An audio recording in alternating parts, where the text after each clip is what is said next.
Moïse pouvait regarder et voir que derrière il y avait les Égyptiens. Et tout le peuple regardait sur lui.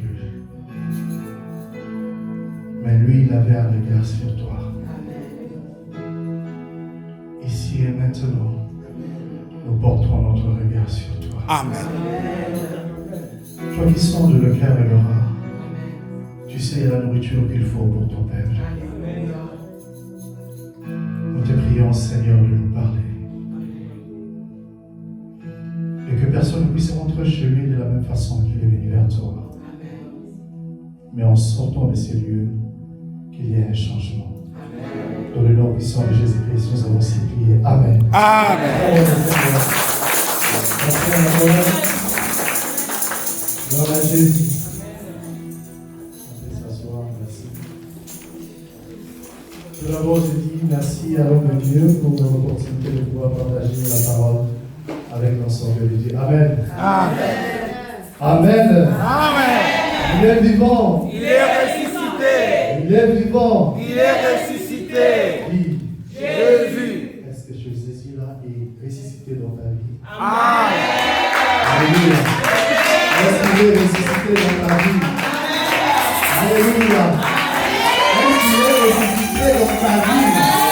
Parce que s'il est ressuscité dans ta vie, c'est qu'il est mis dans la vie en toi. Et on ne peut pas s'arrêter parce que celui qui est en toi est plus grand que celui qui est dans le monde. Alléluia. Gloire au Seigneur. On peut s'asseoir. Alléluia. On a chanté Je vis la joie. Et je voudrais te dire, il n'y a pas mieux que d'être dans la présence de Dieu. David a dit, je suis toujours heureux lorsqu'on me demande d'aller dans la maison de l'Éternel. Et aujourd'hui, on va parler d'un sujet vraiment simple, que tu connais peut-être déjà, mais qu'on va essayer de le développer grâce au Saint-Esprit. Amen. Mais avant de pouvoir commencer, je voudrais que tu prennes une minute. Tu fermes tes yeux. Et dire, je ne serai jamais une victime. Je déclare ce que je dis, je ne serai jamais une victime. Je ne serai jamais une victime. Car celui qui est en moi Car celui qui est en moi est plus grand que celui qui est dans ce monde. est celui grand que celui qui est dans ce monde. Alléluia. Amen. Est-ce que tu comprends le sens de ce qu'on vient de dire? Amen. Je ne connais pas la situation que tu traverses. Je ne sais pas pourquoi tu es là. Mais une chose est sûre. Quand Dieu t'invite, quand Dieu t'appelle, c'est qu'il a quelque chose pour toi. Alléluia. Alléluia. Alors le thème d'aujourd'hui est soyez heureux. Alléluia. Alléluia. Le thème d'aujourd'hui c'est quoi? Soyez heureux. Dis à ton voisin, à ta voisine, sois heureux. Si c'est la femme, sois heureuse. Soyez heureux. Alléluia. Mais peut-être que certains d'entre vous se posent la question maintenant. Le frère Cédric lui dit d'être heureux ou heureuse. Est-ce que tu es heureuse? Est-ce que tu es heureux? C'est peut-être la chose qui défile, qui travaille dans ta pensée ou dans tes pensées. Oui, on doit être heureux ou être heureuse. Mais la question est de savoir, est-ce que tu es heureuse? Est-ce que tu es heureux? Nous allons prendre les Écritures. Nous allons lire Proverbes chapitre 12. N'oubliez pas, je vous ai posé la question de savoir si tu es heureux ou si tu es heureuse. Amen. Proverbes chapitre 12. Notre thème est tiré de Proverbes chapitre 12, le verset 22. Vous y êtes? 22. Hein? Proverbes chapitre 12, le verset 22. Pardon, Proverbes chapitre 17, le verset 22. Ouais. 17, 22. Proverbes 17, 22. Vous y êtes? Nous y Pour sommes. ceux qui n'ont pas de Bible, on a les Bibles en français, en allemand.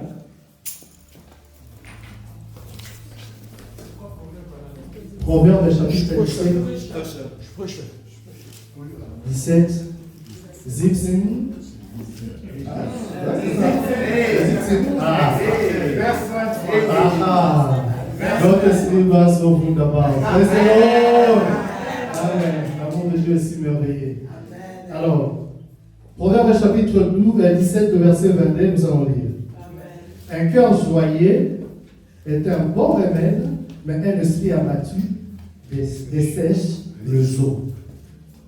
Est-ce que vous pouvez lire ça une fois de plus? On dit quoi? Un cœur joyeux est un bon remède. Amen. Mais un esprit Abattu dessèche quoi? les os.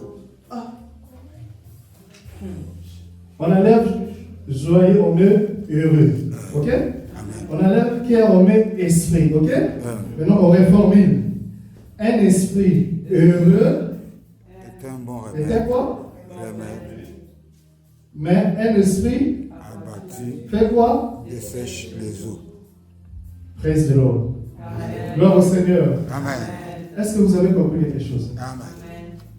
Je vous ai posé la question de savoir si vous êtes heureux ou heureuse. Mais regardez aujourd'hui, la plupart de nous, si je pose cette question, vous allez dire que vous n'êtes pas heureuse. Vous allez dire que vous n'êtes pas heureux. Mais le bon remède, c'est avoir un esprit ou un cœur joyeux. Alléluia. Parole du Seigneur, on va s'asseoir. On va essayer de développer ces termes et comprendre un peu ou sonder les Écritures pour savoir qu'est-ce que Dieu veut vraiment nous dire là-dedans. Aujourd'hui, les gens pensent que être heureux, c'est là quantifié aux richesses, aux biens que nous avons. Mais moi, je vous dirais aujourd'hui que être heureux, c'est un état d'esprit. Alléluia. Parce que tu peux avoir des millions et des milliards de ne pas être heureux ou ne pas être heureuse. Tu peux avoir de maisons, de véhicules, des comptes en banque costauds, des business qui marchent, mais tu n'es pas heureux. Chaque jour, lorsqu'on se réveille, c'est la bonté de Dieu dans notre vie. Parce qu'il y a des gens qui ont fait des projets peut-être hier qui ne sont plus en vie. Ils ne peuvent plus faire fonctionner leur projet parce qu'ils ne sont plus là. Mais déjà, cette première bénédiction qui doit nous rendre heureux, on ne le considère pas du tout. On pense que dormir et se réveiller, c'est une question d'habitude. Tu dis des fois aux gens, ouais, je pars dormir, on se voit demain. Qui te dit que tu vas te réveiller pour demain? Mais lorsqu'on se réveille, on ne se rend pas compte que c'est la grâce de Dieu et ce sont les bontés de Dieu qui font à ce que tu sois en vie. Bien-aimé, il y a une très belle raison pour toi de vivre heureux ou heureuse parce que tu es encore en vie. Alléluia. Le monde ne pourra plus bénéficier de ce dont toi tu as aujourd'hui. Alléluia. Je te donnerai un autre exemple. Il t'est déjà arrivé à avoir mal à la tête, des maux de tête, des maux de ventre, mal à la dent, une carie. Quand tu as mal à la dent, tu sais comment ça fait. Mais des fois, on ne se rend pas compte, des fois, l'effet déjà de marcher, de manger calmement, il faut être heureux. Alléluia. Mais le jour où tu auras la carie avec toi, tu sauras que les dents là, ça sert à quelque chose. La situation où tu te retrouves aujourd'hui, on est là peut-être, la majorité d'entre nous sommes venus de quelque part. Tu sais, avant de quitter le pays où tu étais pour venir, c'est combien tu as prié, ne serait-ce que pour avoir le visa. Mais depuis que tu es là, est-ce que tu es heureux, tu es heureuse? Tu te plains. Parce que nous pensons que pour être heureux ou pour être heureuse, il faut que j'aie quelque chose. Il faut que j'obtienne quelque chose. Est-ce que je me fais comprendre? Mais Dieu nous dit aujourd'hui, il veut à ce que toi et moi nous puissions être heureux ou heureuses. Cela ne dépend pas des circonstances, non. Cela ne dépend pas de la situation, non. Cela dépend de ton état d'esprit. Alléluia. Parce que si ton état d'esprit n'est pas affecté à Dieu pour que tu sois heureux ou heureuse, peu importe ce qu'on va te donner, tu ne seras pas toujours heureuse. Certains ont pensé, je vais vraiment étudier et avoir le diplôme. Pendant qu'ils se sont donnés, cassés en mille morceaux, après avoir fini les études, il a un travail. Mais il va encore se plaindre. Oh, je déteste ce travail. Alors qu'il a oublié qu'à un moment donné, il priait pour avoir le travail. Mais quand tu as eu le travail, tu commences à te plaindre. Parce qu'il faut se réveiller aussi le matin. Il faut s'apprêter. Et il y a des activités, il y a des choses que tu dois faire pour qu'on puisse te payer à la fin. Mais malgré cela, tu te plains. Pour te dire, ce n'est pas le travail qui va te rendre heureux ou heureuse. Les gens pensent peut-être, oh non, je suis célibataire, il faut que je me marie. Quand je veux me marier, moi un an, je serai heureux. Ou la femme qui dit, quand je me marie, je serai heureuse. Mais quand tu entres dans le mariage, si tu n'es pas heureuse toi-même, tu ne rendras pas l'autre heureux ou heureuse. Tu dois d'abord commencer par être heureux pour rendre la personne heureuse, ou tu dois être heureuse pour rendre la personne heureuse. Mais la question est de savoir, est-ce que tu es heureux? Est-ce que tu es heureuse? Des fois, nous passons vraiment à côté, nous cherchons beaucoup de choses. La Bible nous dit ici, un cœur joyeux, ou un esprit heureux, ou un cœur heureux est un bon remède, mais un esprit abattu dessèche. C'est-à-dire, ça amène la mort. On connaît tous l'histoire des ossements, on va arriver. Voyez comment il y a la sécheresse de notre vie parce que nous ne sommes pas aérés. Voyez comment les choses sont bloquées dans notre vie parce que nous ne sommes pas heureux. On prend Psaume chapitre 1, le verset 1. Tout le monde connaît. Aujourd'hui, on va utiliser le verset que tout le monde connaît. N'oubliez pas, nous venons de lire Proverbe chapitre 17, le verset 22. Un cœur heureux est un bon remède, mais un esprit abattu dessèche le os. Psaume chapitre 1, le verset 1. On va prendre ça jusqu'au verset 3. Alors, alléluia. Amen. La Bible nous dit quoi? Heureux l'homme qui fait quoi? Qui ne marche pas selon les conseils des méchants. Selon quoi? Les conseils des méchants. On s'arrête d'abord. Il y a une virgule, mais on s'arrête d'abord là. Pour être heureux, la première des choses à faire, c'est quoi? Ne pas marcher selon les conseils de qui? Des méchants. Mais la question est de savoir aujourd'hui, toi, tu marches selon les conseils de qui? Amen. J'ai entendu, on a dit, vous savez, aujourd'hui, la situation est difficile, ah oui, ils vont gréver, les prix vont augmenter, les denrées alimentaires, il y a là-bas, il y a ceci, il y a cela. Oui, tu prends toutes ces émotions, tu les amènes dans ta vie et tu ne fais que t'inquiéter et te lamenter. Mais tu oublies ce qui est essentiel. La Bible dit, dans toutes choses, ne vous inquiétez. Est-ce qu'on comprend la parole de Dieu? Vous voyez comment, deux fois, nous passons à côté de la vraie vérité. Heureux l'homme qui ne marche pas selon le conseil des méchants. Qui est la personne plutôt qui te conseille? Qui est la personne qui est à côté de toi, qui te donne des instructions? Nous appliquons des choses qui ne sont pas bibliques. Nous prenons parole des autres personnes. Vous, dans votre famille, vous savez que vous avez un truc X, Y, et toi, tu prends ça, tu emmagasines. Et quand il y a un ça ne va pas, tu me dis ça, là, ça doit être ce que vous avez dit. Oh, la Bible dit, nous sommes en Christ. Celui qui est en moi. C'est ça qu'on a déclaré au début. C'était pour vous dire que le Christ qui est en vous, lui qui a été ressuscité, toi qui es connecté à ce Christ-là, en toi tout a été ressuscité. Tu ne vis plus comme les autres. Voici la raison pour laquelle 2 Corinthiens 5,7 dit, celui qui est en Christ, il est une nouvelle créature. Je ne suis plus attaché aux histoires de la famille, ni aux liens de la famille. Le sang qui coule en moi, ce n'est plus le sang biologique de ma famille, mais c'est le sang de Christ. Oh, la Bible dit, ils les ont vaincus à cause du sang de l'agneau et à cause de la parole de la témoignage. Qu'est-ce que tu te vois et qu'est-ce que tu dis, bien-aimé? Quand ma vie ne marche pas, oui, elle ne va pas marcher.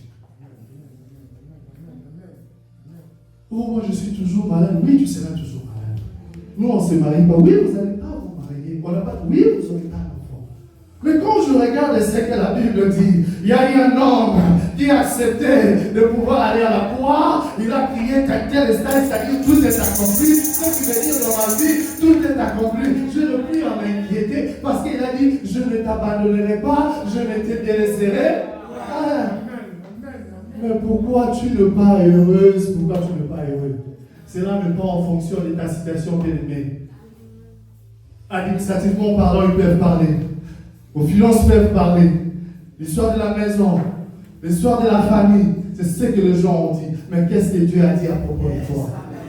Qu'est-ce que Dieu a dit à propos de ta situation? Le Dieu te dit, sois heureux, sois heureuse. Parce qu'il sait ce qu'il a fait. Parce que lorsque nous portons le regard vers lui, les choses changent. Lorsque nous montons à la montagne, on ne descend pas de la même façon. Oui, parce qu'on a rencontré quelqu'un qui est puissant. Qui agit pour nous, qui combat pour nous. D'ailleurs, nous, on ne combat plus. Parce qu'il y a quelqu'un qui a combattu à notre place. Nous sommes plus que vainqueurs en ce Dieu. Amen. Et la question que je veux te poser, es-tu heureux ou es-tu heureuse? La première des choses, c'est savoir si tu n'as pas répondu à cette question. Premièrement, c'est peut-être parce que tu marches selon les conseils des méchants. Dieu ne veut pas que vous puissiez marcher selon les conseils des méchants. Dieu ne veut pas que vous utilisiez les exemples des autres pour pouvoir contextualiser cela à votre situation. Non, tu es différent. Après Manette, on a tes empreintes. Si tu viens là, tu portes tes empreintes. Une autre personne vient, on dira que ce n'est pas lui. Parce que tu es unique à ton genre. Alléluia. Et c'est Dieu là qui t'a pris. Il sait que tu es unique. Mais pourquoi tu te regardes comme si tu étais quelque chose qui n'a pas de valeur? Qui t'a dit que tu n'avais pas de valeur? Ce n'est pas parce que tu vis à un point X ou à une maison Y, cela qualifie ou fait à ce que tu sois représenté ou encore résumé à cette situation-là. Ton passé a eu une histoire peut-être qui n'était pas intéressante, mais toute ta vie ne se résume pas à cette situation-là. Tu vaux mieux que ça, praise the Lord, alléluia. Est-ce que tu comprends la raison pour laquelle toute ta vie, quand tu te réveilles chaque matin, tu as une bonne raison d'être heureux, d'être heureuse, parce que tu sais, il y a quelqu'un qui a fait un travail pour toi.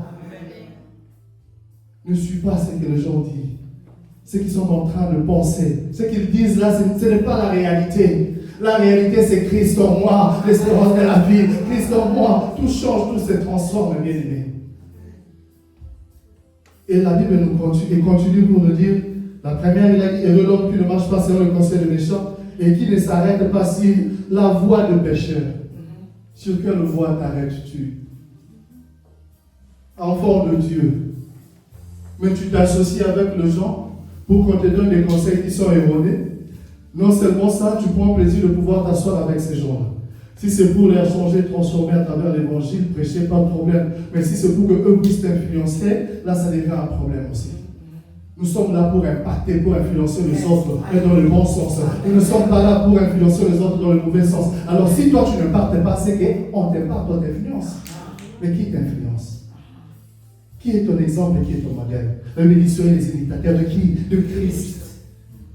Si tu es venu ici avec monnaie de change, je parle à l'église parce que Dieu va changer ma situation, tu te trompes. Tu viens ici parce que tu veux une relation avec Dieu. C'est lorsque tu as une relation avec Dieu que tu as tout. C'est comme dans un couple. Si tu pars chez un homme, il pourra s'amuser de toi ou encore donner de l'argent et se satisfaire et partir. Mais si tu as une relation avec cette personne, c'est ton mari, c'est qui veut dire, tous ces dons il a, tu l'as aussi. Mais c'est ce que nous on fait alors que nous sommes les épouses de qui? Christ c'est qui? C'est lui le corps, c'est lui l'église. On a tout en lui. Mais nous venons juste pour prendre des miettes. Je veux juste pour la station que j'ai ici, je pars à l'église pour qu'on prie pour moi que ça puisse changer. Non, commence d'abord à avoir une relation, des intimités avec Dieu. Tu verras comment les choses vont changer. Parce que lui, il est la source intarissable. C'est lui qui s'approche à lui, il fait changer les choses. La Bible dit qu'il ne s'arrête pas sur la voie de pécheur et qui ne s'assied pas en compagnie de mon cœur. Toi, un enfant de Dieu, si vous vous mettez dans les commérages, si vous vous mettez dans le gossip ou le congossat, comme le disent les autres personnes, on se pose souvent des questions de savoir, c'est elle, oui, c'est lui, oui. Mais comment se fait-il que tu peux t'asseoir au milieu des gens qui se moquent des autres personnes? Qui es-tu pour juger les autres? Qui es-tu pour te moquer les autres de la situation d'une autre personne? Un enfant de Dieu. La première des choses, on a dit quoi? Qui ne marche pas selon le voie de pécheur. 2. Qui ne s'assied pas en compagnie de qui? De mon cœur. Et 3. Qui ne trouve pas. Pardon? Et qui ne s'assied pas. Bon, 1, on a dit qui ne marche pas selon le conseil plutôt de méchant. 2. Qui ne s'arrête pas sur la voie de pécheur. 3. Qui ne s'assied pas en compagnie de mon cœur. Mais il fait quoi? C'est-à-dire, le main ici vient annuler le reste. C'est-à-dire, un enfant de Dieu, ça commence là. Il fait quoi? Il trouve plaisir dans la loi de l'Éternel. Nous, on ne trouve pas plaisir dans la loi des hommes. La loi de l'Éternel ici, c'est la parole de Dieu. Amen. On ne trouve pas plaisir par les conseils que les autres. Ah, moi j'avais fait ceci, je vais X, Y, voici la raison pour laquelle je vais ces résultats. Ouais, toi tu aussi, tu vas suivre. Ok. Cette personne-là est en train d'être impactée, mais l'impact est négatif. Mais si tu veux être impacté de manière positive, voici ce qu'il faut faire. Amen. 3 choses à éviter. Ne pas suivre les conseils de méchants. Ne pas être en compagnie de mon cœur. Ne pas s'asseoir. Ne pas s'arrêter aux voies de... Non. 1. Ne pas suivre les conseils de méchants. 2. Ne pas être sur la voie de pécheur. Et 3. Ne pas être en compagnie épargné de mon cœur. Mais la chose à faire, c'est de pouvoir trouver le plaisir dans la parole de Dieu. Alléluia. Mais toi, la question serait de savoir, tu trouves plaisir en quoi? Il y a des gens qui disent, moi si je ne chill pas, je ne pars pas boumer dans les ambiances, ou si je ne fais pas ça, je ne serai pas heureux, je ne suis pas heureuse. Regarde comment tu conditionnes ta vie. Pour que tu sois dans la joie, il faut seulement que tu aies l'argent. Pour que tu sois dans la joie, il faut peut-être que voilà la situation que tu es en train de te plaindre, là puisse trouver une solution. Ça va encore dire, perdure encore. Parce que Dieu ne t'attend pas là, il t'attend à autre chose. Et lorsqu'on parle de l'intimité, il y a une communication. Et lorsqu'on parle de la communication, c'est qu'il y a des paroles. Mais comment tu vas utiliser des paroles si toi-même tu ne médites pas à la parole de Dieu? Voici la raison pour laquelle la Bible dit, et qui médite la parole, il médite la parole jour et nuit. La question est de savoir, est-ce que tu médites à cette parole? Parce que si tu ne médites pas à la parole de Dieu, tu ne sauras pas parler avec Dieu. On peut parler ensemble que si tu comprends le langage que j'utilise. Je ne sais pas si je me fais comprendre. Amen. Si tu ne comprends pas, par exemple, si quelqu'un qui s'est mis à parler allemand ici, et que toi tu ne comprends pas l'allemand, donc tu te diras, mais qu'est-ce qui se passe? Quelqu'un qui parle anglais, que tu ne comprends pas d'abord la langue, ce sera un problème. Il faut d'abord comprendre la langue de la personne et savoir qu'est-ce qu'elle est en train de dire. Comprendre Dieu, c'est dans sa parole. C'est là que nous sommes dans les Écritures pour connaître la profondeur, la hauteur, la largeur, la longueur. Mais en quoi toi tu trouves plaisir? En quoi je trouve plaisir? Alléluia. Amen. Alléluia. Amen. La Bible dit que nous devons trouver plaisir dans la parole de Dieu et de méditer sur lui. Le verset 3. Il est comme un arbre planté près d'un courant d'eau qui donne son fruit en sa saison. Aussi longtemps que tu seras connecté à Dieu, amen, tu seras cet arbre qui est heureux et qui donne le fruit à chaque saison. Amen. Et tout ce que tu fais va réussir. Raison pour laquelle dans Josué il dit que ce livre de la loi ne s'éloigne point de ta bouche, médite-le jour et nuit. Mais toi tu médites sur quoi? Tu médites seulement pour faire du mal aux autres? Tu médites sur quoi? Or la Bible nous dit, nous donne de méthodes plus simples. Et l'évangile que nous apportons, on appelle ça la bonne nouvelle. Yes, alléluia, amen. La bonne nouvelle, pas pour te condamner, une attestation, non. On ne dit pas qu'on est pour ce que tu es en train de faire si tu es dans le mal. Mais aujourd'hui, on t'amène la bonne nouvelle pour que tu quittes là où tu es et ne comprendre pourquoi le Christ est mort et ressuscité et il est en vie, il vit en toi. Et il veut à ce que tu sois heureux et que tu sois heureuse pour le reste de ta vie. Bien-aimé, tu as le droit de vivre heureux, heureuse. Et la situation que tu traverses maintenant, si tu le mets à côté pour laisser Dieu prendre la place, amen, tu verras que cette situation va changer. Amen. Voici la raison pour laquelle le proverbe dit un cœur joyeux, un esprit joyeux ou un esprit heureux est un bon remède. Parce que tu es la seule personne qui a amené les ossements desséchés dans ta vie. Tu es la personne qui a amené la mort dans ta vie. Tu es la personne qui fait à ce que la situation puisse durer jusque-là. Pourquoi? Tu as sûrement entendu les conseils des autres. Tu as pris place avec les gens qui étaient en train de se moquer avec les autres personnes. Or, la Bible nous veille dans la parole pour pouvoir méditer. Amen. Change ta façon de faire les choses à partir d'aujourd'hui. Ne cherche pas à être impacté ou influencé par les autres personnes. Si Dieu veut à ce que tu sois là aujourd'hui, c'est parce qu'il y a quelque chose qui voulait te communiquer. Et la chose qui vient te communiquer aujourd'hui, il te demande d'être heureux et d'être heureuse. Pourquoi être heureux et heureuse? Parce qu'il a tout fait pour nous. Mais sauf que l'homme cherche toujours à écouter n'importe quoi. Voici la raison pour laquelle, même dans le jardin d'Éden, Dieu avait déjà tout fait. Mais lorsque le diable est venu pour Dieu, est-ce que vraiment on vous a dit? Il y a des gens rusés, le diable est rusé. Il rôde tout autour de nous comme un lion. Tu sais combien de fois tu as eu à réprimander les diables, à chasser les diables. Mais maintenant quand tu pêches, quand tu rentres dans des histoires où il peut vraiment te retenir, il va vraiment te prendre et t'écrire comme du roman, comme Jésus l'avait dit, les diables étaient déjà prêts à te récupérer. Faites très attention dans ce que vous êtes en train de dire, avec qui vous prêtez oreille. La Bible dit la foi vient de ce qu'on entend. Si la foi vient de ce qu'on entend, c'est que les mauvaises choses aussi peuvent venir de faire de quoi? De ce qu'on entend. Parce que plus tu entends, tu emmagasines, tu gardes ça dans ton cœur.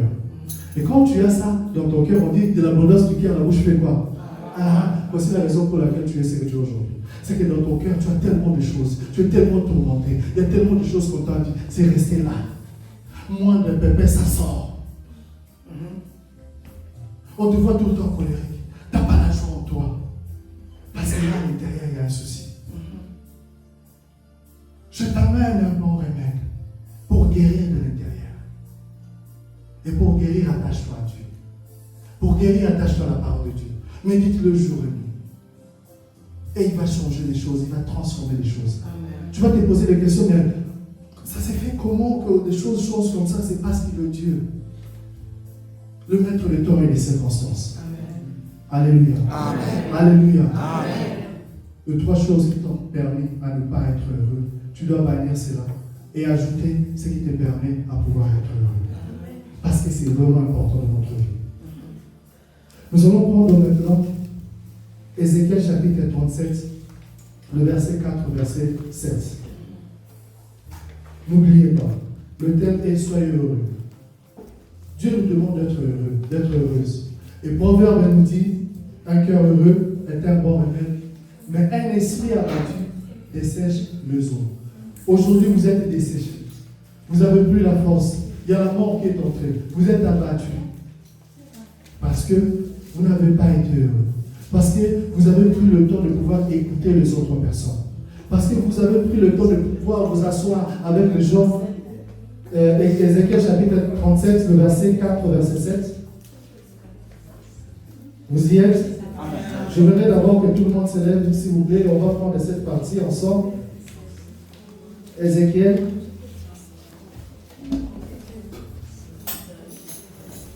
Vous y êtes? Amen. Nous y sommes. Vous y êtes? Nous y sommes. Est-ce que quelqu'un comprend? Amen. Y a-t-il quelqu'un qui comprend? Amen. Est-ce que tu comprends? Si tu étais entré dans cet endroit que tu n'étais pas heureux ou heureuse, maintenant là, Dieu veut à ce que tu commences à être heureux ou à être heureuse. Mais tu es la seule personne qui va changer ta situation. Être heureux est un état d'esprit. Cela ne dépend pas de ta circonstance. Il ne dépend pas de ta situation, mais il dépend de ce que tu déclares, de ce que tu dis. Alléluia. Parce qu'il y a un pouvoir dans ce que nous sommes en train de dire. La Bible nous l'a dit, ils les ont vaincus à cause du sang de l'agneau. Le sang, c'est qui? C'est le Christ. Ce sang-là est en toi. Et à cause de paroles de qui? De leur bouche. Alléluia. Tu vas témoigner, tu vas déclarer dans ta bouche pour changer les choses. Mais retiens-les, ce ne sont pas des circonstances. Ce ne sont pas des situations que tu as maintenant. Les ossements que tu vois là, ça doit changer. Ézéchiel chapitre 37, le verset 4. On y va. Il me dit sur ces eaux, dites-les, au sein des chassés, écoutez la parole de l'Éternel. Ainsi parle l'Éternel. Le Seigneur l'Éternel. Ainsi parle le Seigneur l'Éternel à ces eaux. Voici, je vais entrer en vous quoi? Un esprit et vous vivrez. Alléluia. Alléluia. Amen.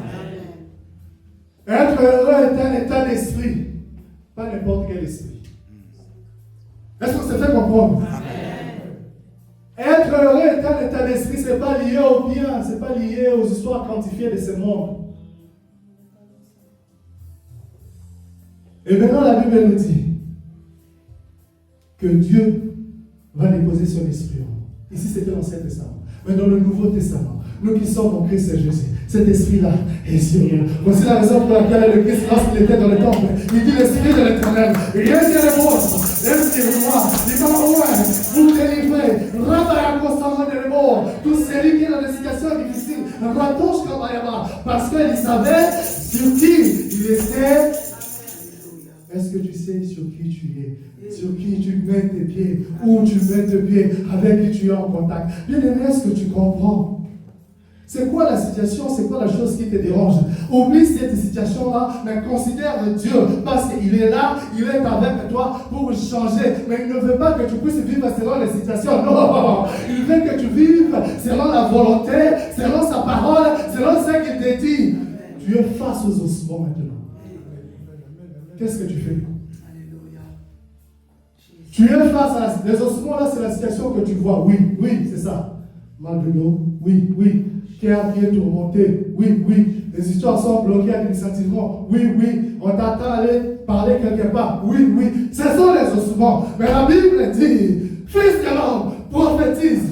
Tu es là. Tu dois prophétiser, tu dois déclarer pour que les choses changent. Tu n'as pas besoin d'un pasteur, tu n'as pas besoin d'un prophète, parce que Dieu t'a établi prophète. Il a fait de nous le royaume des sacrificateurs, un sacerdoce royal, un peuple mis à part pour lui. Est-ce que tu comprends la parole de Dieu? Mais pourquoi tu n'es pas heureuse? C'est parce que tu ne savais pas ça. Mais là, il est en train de te dire, oui, la mort est entrée. Oui, tu as eu des problèmes. Oui, la situation était difficile parce que tu ne savais pas. Mais aujourd'hui, ici et maintenant, prophétise, parle, déclare sur cette situation-là. En fait, il y a un changement. Est-ce que quelqu'un m'entend? Est-ce que quelqu'un m'entend? Je veux que tu puisses te lever ta voix pour vous prophétiser. Parle de la situation. Déclare que la chose est en train de changer et que ta vie ne dépendra plus de cette situation-là. Ta vie dépend de Dieu. Ta vie dépend de la parole de Dieu. Tu dépends de Dieu. Tu dépends de la parole de Dieu. Dieu ne veut pas. C'est ton jour. C'est ton temps. C'est toi qui changeras la situation. Ce n'est pas moi. C'est toi. Tu es le maître de ta vie. Si tu n'es pas prêt à le faire, ça va durer. Les ossements, tu le verras toujours. Mais aujourd'hui, comme Ézéchiel a fait, il a déclaré. Et tu es prêt à déclarer. Et tu es prêt à faire changer les choses. Et tu es prêt que quand tu quitteras cet endroit, à ne plus être malheureuse. Ne laisse plus cette situation qui te prenait avant à te retenir jusqu'à présent. Parce que Dieu te met dans une autre dimension. Est-ce que tu es là? On va répondre. Le verset 4, il dit quoi? Il me dit, prophétise sur ces eaux et dites-leur, tu vas enlever les ossements pour mettre la situation que tu as. Amen. Ossements desséchés, tu sais, c'est qu'est-ce qui est desséché dans ta vie. Écoute quoi? Écoute quoi? Pas les conseils de ton oncle. Non, pas ce que la famille a dit à déclarer. Non, non, non, non. Écoute quoi? La parole de l'Éternel. Écoute la parole de l'Éternel. C'est cette parole-là qui va changer la situation. Pour que tu aies un état d'esprit qui est connecté à Dieu, parce que Dieu a fait descendre son esprit sur toi. Est-ce que tu comprends la parole de Dieu? Est-ce que tu comprends la parole de Dieu? Écoute la parole de l'Éternel. Ainsi parle le Seigneur, l'Éternel, à ces eaux, à cette situation, à ce problème. Ainsi parle l'Éternel à cette situation. Écoute, Yahweh, voici, je veux faire entrer mon esprit. Là où il y a l'esprit de l'Éternel, il y a la vie. Il n'y a pas la mort. Ce qui veut dire là où il y avait la mort, aujourd'hui il y a la vie. Ce qui veut dire là où ça ne marchait pas, aujourd'hui ça marche. Ce qui veut dire là où j'étais dans la aujourd'hui je suis dans la joie. Parce que l'esprit de l'Éternel est là. Alléluia. Est-ce que tu comprends? On ne fait pas de mise en scène ici. Mais nous déclarer, changer, transformer les choses. Parce que nous savons celui qui est en nous. Nous sommes porteurs de la vie. Là où on avance, là où on entre, les choses changent, les choses bougent. Parce que celui qui est en nous, il est porteur de la vie, il est la vie, il est le chemin, la vérité. Ce qui veut dire, là où il n'y avait pas le chemin, il crée le chemin. Là où il n'y avait pas la vie, il donne la vie. Alléluia. On va s'asseoir. Gloire au Seigneur.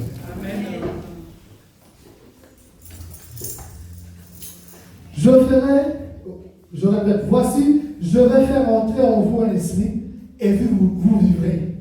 Qui a déclaré que tu vas mourir? Oh non, j'ai des songes ces derniers temps. En tout cas, j'ai des visions. C'est comme si j'étais dans un truc où on allait me tuer, où il y a quelqu'un qui me poursuit. Non, bien-aimé dans l'Éternel.